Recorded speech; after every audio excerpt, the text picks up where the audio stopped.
Okay, I have my uh, Excel, all right, launch, and I created this three column for explanation of the round function.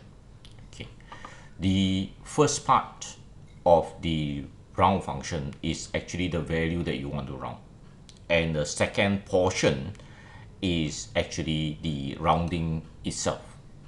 All right.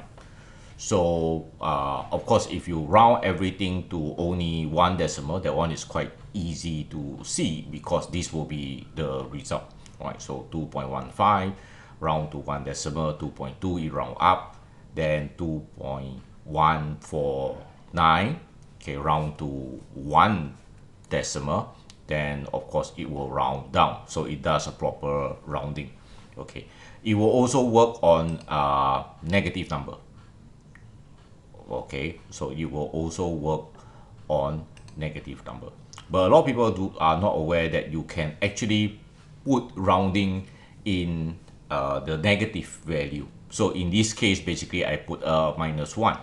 So when you have a -1, it is to the 10th position. See that? Right, then -2, okay, will be in the 100th position. No, all right. And of course, the -3 will be in the 1,000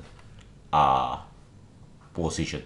So it will go to the closest 1,000. So that is why we have this type of number here, because 21 closest is 20. Then of course this one is to 1,000. So in that case, it's closest to 1,000.